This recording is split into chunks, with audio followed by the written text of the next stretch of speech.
ओम शांति। 15 अगस्त 2025 की मुरली से सुनते हैं बाबा के आज के अनमोल मधुर महावाक्य।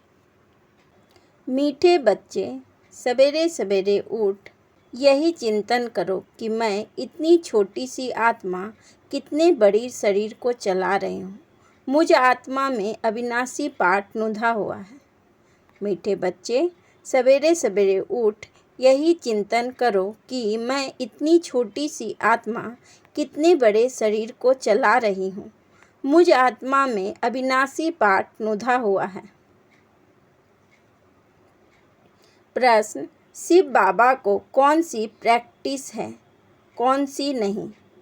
उत्तर: आत्मा का ज्ञान रत्नों से श्रृंगार करने की प्रैक्टिस शिव बाबा को है। बाकी शरीर का श्रृंगार करने की प्रैक्टिस उन्हें नहीं, क्योंकि बाबा कहते मुझे तो अपना शरीर है ही नहीं। मैं इनका शरीर भल किराए पर लेता हूँ, लेकिन इस शरीर का श्रृंगार यह आत्मा स्वयं करती, मैं नहीं करता। मैं तो सदा अशरीरी हूँ। गीत: बदल जाए दुनिया ना बदलेंगे हम। ओम शांति। बच्चों ने यह गीत सुना। किसने सुना? आत्मा ने इन शरीर के कानों द्वारा सुना। बच्चों को भी यह मालूम पड़ा कि आत्मा कितनी छोटी है। वह आत्मा इस शरीर में नहीं है तो शरीर कोई काम का ही नहीं रहता। कितनी छोटी आत्मा के आधार पर यह कितना बड़ा शरीर चलता है। दुनिया में किसी को भी पता नहीं कि आत्मा क्या चीज़ है जो इस रथ पर विराजमान होती है। अकाल मूर्त आत्मा का यह तख्त है। बच्चों को भी यह ज्ञान मिलता है। कितना रमणीक रहस्ययुक्त है। जब कोई ऐसी रहस्ययुक्त बात सुनी जाती है तो चिंतन चलता है। तुम बच्चों का भी यही चिंतन चलता है। इतनी छोटी सी आत्मा है, इतने बड़े शरीर में। आत्मा में 84 जन्मों का पाठ नुधा हुआ है। शरीर तो विनाशी हो जाता है, बाकी आत्मा रहती है। यह बड़ी विचार की बातें हैं। सवेरे उठकर यह ख्याल करना चाहिए। बच्चों को स्मृति आई है, आत्मा कितनी छोटी है। उनको अविनाशी पाठ मिला हुआ है। मैं आत्मा कितनी वंडरफुल हूँ। यह नया ज्ञान है जो दुनिया में किसी को भी नहीं है। बाप ही आकर बतलाते हैं जो सिमरन करना होता है। हम कितनी छोटी सी आत्मा कैसे पाठ बजाती हैं। शरीर 5 तत्वों का बनता है। बाबा को थोड़े ही मालूम पड़ता है शिव बाबा की आत्मा कैसे आती जाती है। ऐसे भी नहीं, सदैव इसमें रहती है। तो यही चिंतन करना है। तुम बच्चों को बाप ऐसा ज्ञान देते हैं जो कभी कोई को मिल ना सके। तुम जानते हो बरोबर यह ज्ञान इनकी आत्मा में नहीं था, और सत्संगों में ऐसी ऐसी बातें पर कोई का ख्याल नहीं रहता है। आत्मा और परमात्मा का रीचक भी ज्ञान नहीं है। कोई भी साधु संत आदि यह थोड़े ही समझते कि हम आत्मा शरीर द्वारा इनको मंत्र देती हैं। आत्मा शरीर द्वारा शास्त्र पढ़ती है। एक भी मनुष्य मात्र आत्माभिमानी नहीं है। आत्मा का ज्ञान कोई को भी है नहीं, तो फिर बाप का ज्ञान कैसे होगा? तुम बच्चे जानते हो हम आत्मा को बाप कहते हैं। मीठे मीठे बच्चों, तुम कितना समझदार बन रहे हो। ऐसा कोई मनुष्य नहीं जो समझे कि इस शरीर में जो आत्मा है उनको परमपिता परमात्मा बैठ पढ़ाते हैं। कितनी समझने की बात है, परंतु फिर भी धंधे आदि में जाने से भूल जाते हैं। पहले तो बाप आत्मा का ज्ञान देते हैं जो कोई भी मनुष्य मात्र को नहीं है। गायन भी है ना, आत्माएं परमात्मा अलग रहे बहुकाल। हिसाब है ना।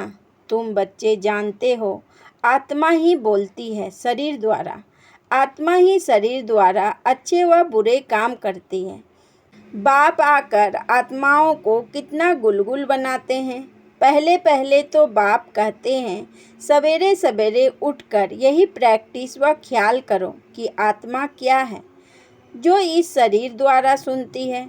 आत्मा का बाप परमपिता परमात्मा है, जिनको पतित पावन ज्ञान का सागर कहते हैं। फिर कोई मनुष्य को सुख का सागर, शांति का सागर कैसे कह सकते? क्या लक्ष्मी नारायण को कहेंगे सदैव पवित्रता का सागर? नहीं, एक बाप ही सदैव पवित्रता का सागर है। मनुष्य तो सिर्फ भक्ति मार्ग के शास्त्रों का बैठ वर्णन करते हैं, प्रैक्टिकल अनुभव नहीं है। ऐसे नहीं समझेंगे। हम आत्मा इस शरीर से बाप की महिमा करते हैं। वह हमारा बहुत मीठा बाबा है, वही सुख देने वाला है। बाप कहते हैं, हे आत्माएं, अब मेरी मत पर चलो। यह अविनाशी आत्माओं को अविनाशी बाप द्वारा अविनाशी मत मिलती है। वह विनाशी शरीरधारियों को विनाशी शरीरधारियों की मत मिलती है। सतयुग में तो तुम यहाँ की प्रारब्ध पाते हो, वहाँ कभी उल्टी मत मिलती नहीं। अभी की श्रीमत ही अविनाशी बन जाती है, जो आधा कल्प चलती है। यह नया ज्ञान है। कितनी बुद्धि चाहिए इनको ग्रहण करने की, और एक्ट में आना चाहिए। जिन्होंने शुरू से बहुत भक्ति की होगी वही अच्छी रीति धारण कर सकेंगे। यह समझाना चाहिए। अगर हमारी बुद्धि में ठीक रीति धारण नहीं होती है तो ज़रूर शुरू से हमने भक्ति नहीं की है। बाप कहते हैं कुछ भी नहीं समझते हो तो बाप से पूछो, क्योंकि बाप है अविनाशी सर्जन। उनको सुप्रीम सोल भी कहा जाता है। आत्मा पवित्र बनती है तो उनकी महिमा होती है। आत्मा की महिमा है तो शरीर की भी महिमा होती है। आत्मा तमो प्रधान है तो शरीर की भी महिमा नहीं। इस समय तुम बच्चों को बहुत गुहा बुद्धि मिलती है, आत्मा को ही मिलती है। आत्मा को कितना मीठा बनना चाहिए, सबको सुख देना चाहिए। बाबा कितना मीठा है, आत्माओं को भी बहुत मीठा बनाते हैं। आत्मा कोई भी अकर्तव्य कार्य ना करे, यह प्रैक्टिस करनी है। चेक करना है कि मेरे से कोई अकर्तव्य तो नहीं होता है। शिव बाबा कभी अकर्तव्य कार्य करेंगे नहीं। वह आते ही हैं उत्तम से उत्तम कल्याणकारी कार्य करने, सबको सद्गति देते हैं। तो जो बाप कर्तव्य करते हैं बच्चों को भी ऐसा कर्तव्य करना चाहिए। यह भी समझाया है। मैंने शुरू से लेकर बहुत भक्ति की है, उनकी बुद्धि में ही यह ज्ञान ठहरेगा। अभी भी देवताओं के ढेर भक्त हैं, अपना सिर देने के लिए भी तैयार रहते हैं। बहुत भक्ति करने वालों के पिछाड़ी कम भक्ति करने वाले लटकते रहते, उनकी महिमा गाते हैं। उनका तो स्थूल में सब देखने में आता है। यहाँ तुम हो गुप्त, तुम्हारी बुद्धि में सृष्टि के आदि मध्य अंत का सारा ज्ञान है। यह भी बच्चों को मालूम है। बाबा हमको पढ़ाने आए हैं, अब फिर हम घर जाएंगे जहाँ सब आत्माएं आती हैं। वह हमारा घर है, वहाँ शरीर ही नहीं तो आवाज़ कैसे हो? आत्मा के बिना शरीर जड़ बन जाता है। मनुष्य का शरीर में कितना मोह रहता है। आत्मा शरीर से निकल गई तो बाकी 5 तत्व उन पर ही कितना लब रहता है। स्त्री पति की चिता पर चढ़ने के लिए तैयार हो जाती, कितना मोह रहता है शरीर में। अभी तुम समझते हो नष्टो मोहा होना है सारी दुनिया से। यह शरीर तो खत्म होना है, तो उनसे मोह निकल जाना चाहिए ना। परंतु बहुत मोह रहता है। ब्राह्मणों को खिलाते हैं, याद करते हैं ना फलाने का श्राद्ध है, अब वह थोड़ो ही खा सकते हैं। तुम बच्चों को तो अब इन बातों से अलग हो जाना चाहिए। ड्रामा में हर एक अपना पार्ट बजाते हैं। इस समय तुमको ज्ञान है, हमको नष्टो मोहा बनना है। मोहजित राजा की भी कहानी है ना, और कोई मोहजित राजा होती नहीं। यह तो कथाएं बहुत बनाई है, वहाँ अकाले मृत्यु होती नहीं तो पूछने की भी बात नहीं रहती। इस समय तुमको मोहजित बनाते हैं। स्वर्ग में मोहजित राजाएं थे, यथा राजा रानी तथा प्रजा ऐसे हैं। वह है ही नष्टो मोहा की राजधानी। रावण राज्य में मोह होता है, वहाँ तो विकार होता ही नहीं। रावण राज्य ही नहीं, रावण की राजाई चली जाती है। राम राज्य में क्या होता है कुछ भी पता नहीं, सिवाय बाप के और कोई यह बातें बता न सके। बाप इस शरीर में होते भी देही अभिमानी हैं। लोन अथवा किराए पर मकान लेते हैं तो उसमें भी मोह रहता है ना। मकान को अच्छी रीति फिनिश्ड करते हैं, उनको तो फिनिश्ड करना नहीं है, क्योंकि बाप तो अशरीरी है ना। इनको कोई भी श्रृंगार आदि करने की प्रैक्टिस ही नहीं। इनको तो अविनाशी ज्ञान रत्नों से बच्चों को सिंगारने की प्रैक्टिस है। सृष्टि के आदि मध्य अंत का राज समझाते हैं। शरीर तो अपवित्र ही है, इनको जब दूसरा नया शरीर मिलेगा तो पवित्र होंगे। इस समय तो यह पुरानी दुनिया है, यह खत्म हो जानी है। यह भी दुनिया में किसी को पता नहीं। धीरे धीरे मालूम पड़ेगा नई दुनिया की स्थापना और पुरानी दुनिया का विनाश। यह तो बाप का ही काम है। बाप ही आकर ब्रह्मा द्वारा प्रजा रच नई दुनिया की स्थापना कर रहे हैं। तुम नई दुनिया में हो नहीं, नई दुनिया स्थापन होती है तो ब्राह्मणों की चोटी भी ऊंच है। बाबा ने समझाया है, बाबा के सम्मुख आते हो तो पहले यह याद करना है कि हम ईश्वर बाप के सम्मुख जाते हैं। शिव बाबा तो निराकार है, उनके सम्मुख हम कैसे जाएं?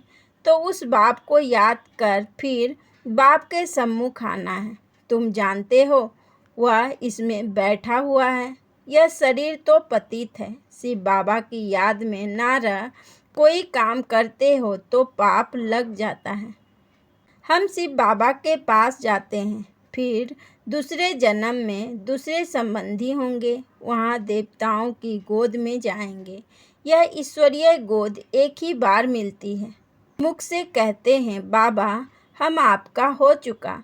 बहुत हैं जिन्होंने कभी देखा भी नहीं है, बाहर में रहते हैं, लिखते हैं शिव बाबा हम आपकी गोद के बच्चे हो चुके हैं। बुद्धि में ज्ञान है, आत्मा कहती है हम शिव बाबा के बन चुके। इनके पहले हम पतित की गोद के थे, भविष्य में पवित्र देवता की गोद में जाएंगे। यह जन्म दुर्लभ है, हीरे जैसा तुम यहाँ संगम युग पर बनते हो। सतयुग को इन पानी के सागर और नदियों को नहीं कहा जाता। रात दिन का फर्क है। ब्रह्मपुत्रा बड़े से बड़ी नदी है जो सागर में मिलती है। नदियाँ जाकर सागर में पड़ती हैं। तुम भी सागर से निकली हुई ज्ञान नदियाँ हो। ज्ञान सागर शिव बाबा हैं। बड़े से बड़ी नदी है ब्रह्मपुत्रा। इनका नाम ब्रह्मा है। सागर से इनका कितना मेल है तुमको मालूम है? नदियाँ कहाँ से निकलती हैं? सागर से ही निकलती हैं, फिर सागर में पड़ती हैं। सागर से मीठा पानी खींचते हैं। सागर के बच्चे फिर सागर में जाकर मिलते हैं। तुम भी ज्ञान सागर से निकली हो, फिर सब वहाँ चली जाएंगी जहाँ वह रहते हैं। वहाँ तुम आत्माएं भी रहती हो। ज्ञान सागर आकर तुमको पवित्र मीठा बनाते हैं। आत्मा जो खारी बन गई है उनको मीठा बनाते हैं। 5 विकारों रूपी छीछी नमकीन तुमसे निकल जाती है तो तुम तमो प्रधान से सतो प्रधान बन जाते हो। बाप पुरुषार्थ बहुत कराते हैं। तुम कितने सतो प्रधान थे, स्वर्ग में रहते थे, तुम बिल्कुल छीछी बन गए हो। रावण ने तुमको क्या बनाया है? भारत में ही गाया जाता है, हीरे जैसा जन्म अमोलक।